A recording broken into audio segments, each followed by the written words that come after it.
Bismillahirrahmanirrahim. Assalamualaikum warahmatullahi wabarakatuh.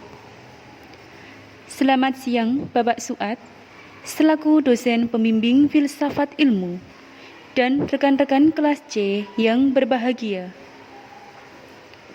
Perkenalkan, kami dari kelompok 3 dengan anggota Kak Dwi Haryono, Kak Kundono, Kak Maulidi Nursekha, Kak Septiani Nurjana, dan Kak Sulistiowati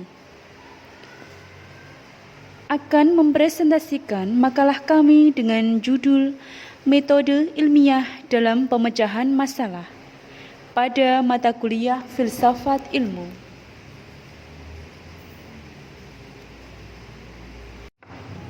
Pengertian metode ilmiah. Metode ilmiah merupakan suatu prosedur atau cara pemecahan masalah dengan menggunakan langkah-langkah yang telah tersusun secara sistematis. Karakteristik metode ilmiah. 1. Bersifat kritis analitis. Artinya, metode menunjukkan adanya proses yang tepat untuk mengidentifikasi masalah dan menentukan metode untuk pemecahan masalah. 2. Bersifat logis. Artinya, dapat memberikan argumentasi ilmiah. Kesimpulan yang dibuat secara rasional berdasarkan bukti-bukti yang tersedia. 3. Bersifat objektif. Artinya, dapat dicontoh oleh ilmuwan lain dalam studi yang sama dengan kondisi yang sama pula. 4. Bersifat konseptual. Artinya, proses penelitian dijalankan dengan pengembangan konsep dan teori agar hasilnya dapat dipertanggungjawabkan. Kelima, bersifat empiris. Artinya, metode yang dipakai didasarkan pada fakta di lapangan. Langkah-langkah metode ilmiah. Terdapat 10 tahapan dalam metode ilmiah. Pertama, mengidentifikasi masalah. Metode ilmiah dimulai dari mengidentifikasi masalah.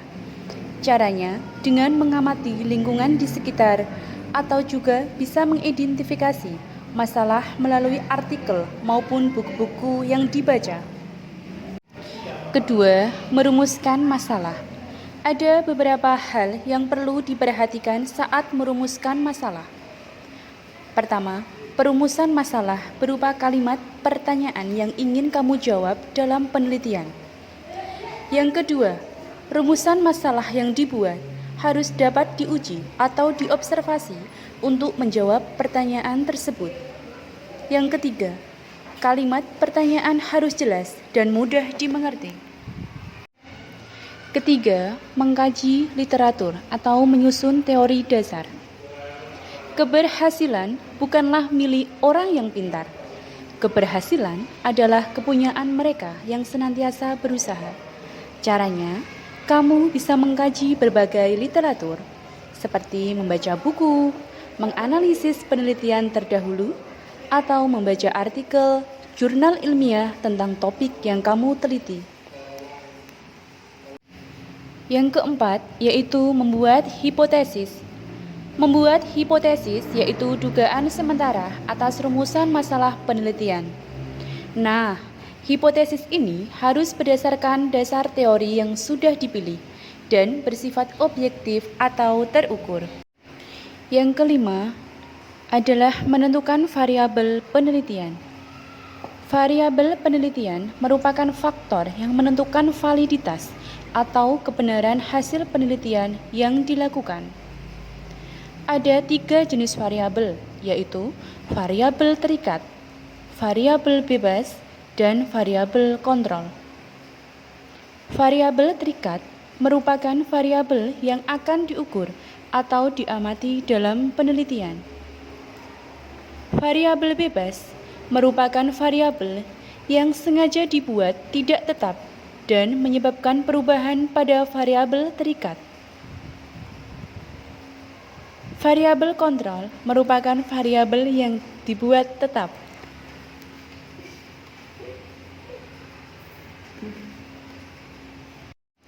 Keenam, menetapkan prosedur kerja. Prosedur kerja merupakan langkah-langkah kerja yang terperinci dan runtut. Urutan langkah kerja ini dibuat ringkas, namun dapat menggambarkan secara tepat pekerjaan yang harus dilakukan. Yang ketujuh, menguji hipotesis atau melakukan eksperimen, observasi, atau survei. Cara menguji hipotesis tersebut, misalnya melakukan eksperimen di dalam laboratorium, observasi langsung, atau melakukan survei. Kita juga bisa menyiapkan tabel data pengamatan sebelum melakukan eksperimen, agar memudahkan kita untuk mencatat hasil eksperimen yang telah dilakukan. Yang kedelapan yaitu mengolah dan menganalisis data. Kemudian data-data yang telah diperoleh dari uji hipotesis dicatat dan diolah ke dalam bentuk tabel, grafik, atau diagram, sehingga mudah untuk dianalisis. Kesembilan, membuat simpulan. Simpulan adalah suatu pernyataan yang merangkum apa yang sudah dilakukan dalam kegiatan penelitian. Dalam menyusun suatu simpulan, kita harus memutuskan apakah data yang dikumpulkan mendukung hipotesis atau tidak. 10. Mempublikasikan hasil penelitian. Setelah menyimpulkan hasil penelitian, kita dapat mempublikasikan apa yang sudah ditemukan dalam bentuk tulisan berupa laporan ilmiah dan bisa kita publikasikan dalam bentuk lisan berupa presentasi dalam forum-forum ilmiah.